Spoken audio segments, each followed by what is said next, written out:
کیا سیاسی کارکن کا احتجاج کرنا جرم ہے؟ کیا پولیس کی صرف گواہی کی بنیاد پر ہم یہ مان لیں کہ سابق وزیر اعظم غدار ہے؟ یہ سوالات اٹھائے ہیں آج سپریم کورٹ آف پاکستان میں۔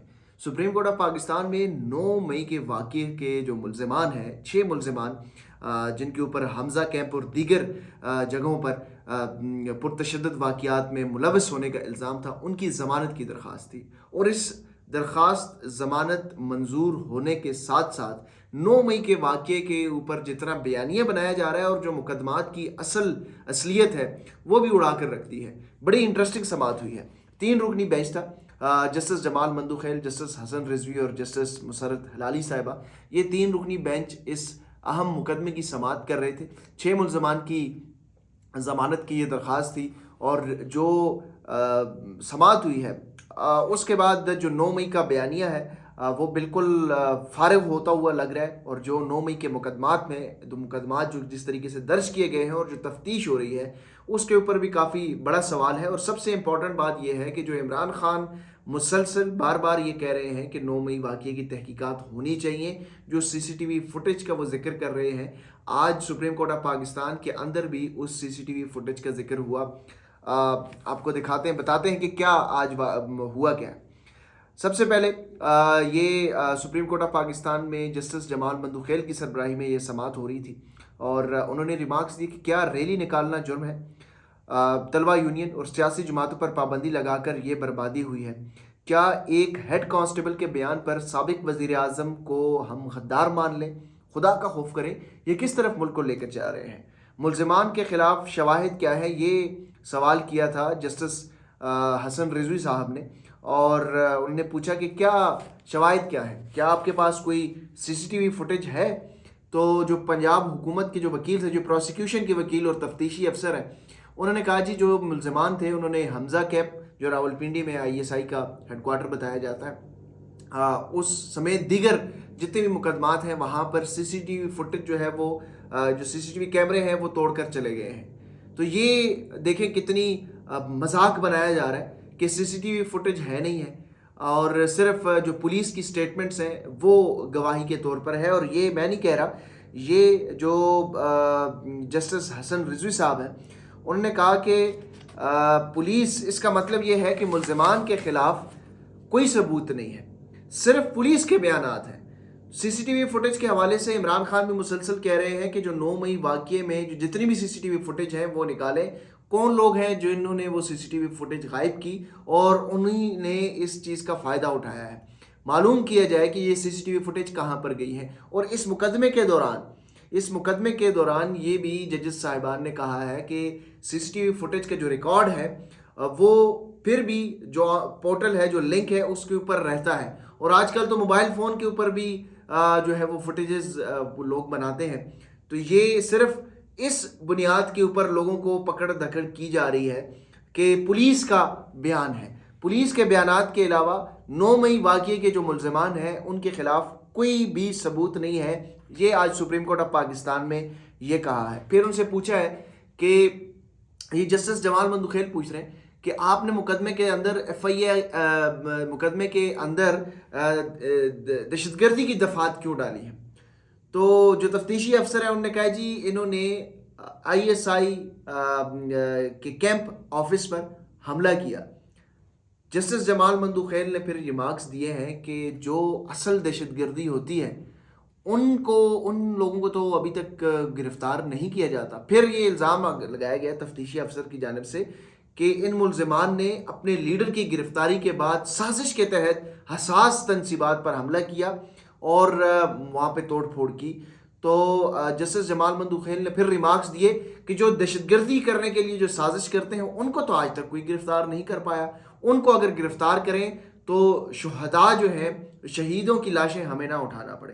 پھر ایف آئی آر کے متعلق جسٹس مسرت ہلالی نے ریمارکس دیے ہیں۔ انہوں نے کہا کہ ایف آئی آر میں تو یہ ذکر ہی نہیں ہے کہ آئی ایس آئی کیمپ کے اوپر ان لوگوں نے حملہ کیا، ایف آئی آر تو کچھ اور کہہ رہی ہے۔ پھر آپ لوگوں نے کیسے ان ملزمان تک رسائی حاصل کی، کیسے ان کو گرفتار کیا؟ تو تفتیشی افسر نے کہا یہ دکان بند کر کے جا رہے تھے تو راستے میں پکڑے گئے۔ تو یہ اس قسم کی اس نوعیت کی تفتیش ہو رہی ہے، اور وہ تفتیش پھر ایک تفتیش وہ بھی ہو رہی ہے کہ جو 9 مئی واقعے کے بعد فوجی عدالتوں کی قید میں ہیں اور جن کا ٹرائل فوجی عدالتوں میں ہو رہا ہے. تو آپ خود اس چیز سے اندازہ لگا رہے ہیں کہ جب بھی اس چیز کی صاف شفاف تحقیقات ہوں گی، جب بھی اس کا اوپن ٹرائل ہوگا، جب بھی اس کی شفاف ٹرائل ہوگا، تو یہ کیسز بالکل 9 مئی واقعے کے جتنے بھی کیسز ہیں یہ اڑ جائیں گے، کیونکہ کوئی ثبوت نہیں ہے.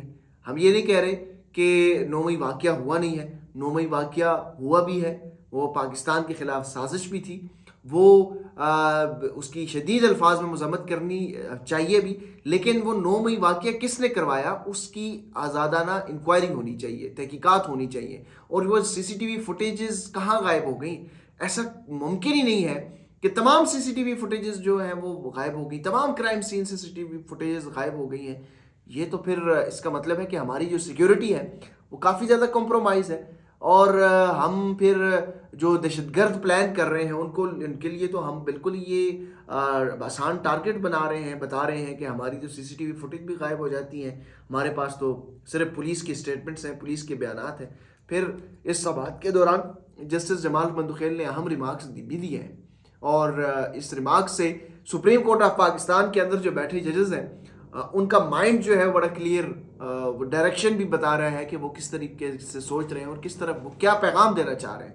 انہوں نے کہا کہ حکومت کے خلاف ٹرائل جلانا کیا دہشت گردی ہے؟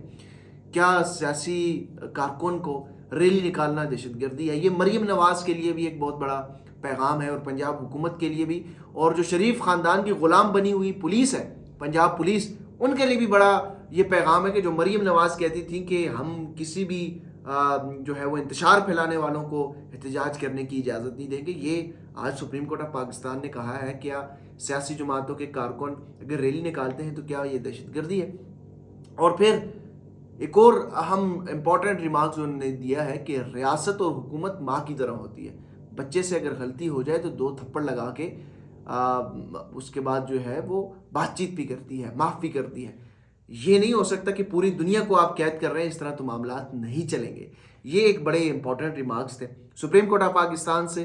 9 مئی واقعے سے متعلق جو کیس تھا، ضمانت کی درخواستیں تھیں، اور اس کے اوپر یہ امپورٹنٹ ڈیولپمنٹ ہوئی ہے. اور اس کے ساتھ ساتھ آپ کو پتہ ہے کہ فوجی عدالت میں بھی یہ کارروائی ہو رہی ہے، تو یہ الٹیمیٹلی ان کے اوپر بھی ایک اثر انداز ہوگا کہ کس طریقے سے جو اوپن ٹرائل ہو رہا ہے اس میں تو جج صاحبان سوالات اٹھا رہے ہیں پوری تفتیش کے اوپر، ایف آئی آرز کے اوپر، پورے واقعے کے اوپر. تو جو فوجی عدالتوں میں جو ٹرائل ہو رہا ہے جو 102 لوگوں کا، ان کے ساتھ کتنا انصاف ہوگا، یہ بھی ایک بہت بڑا سوال ہے.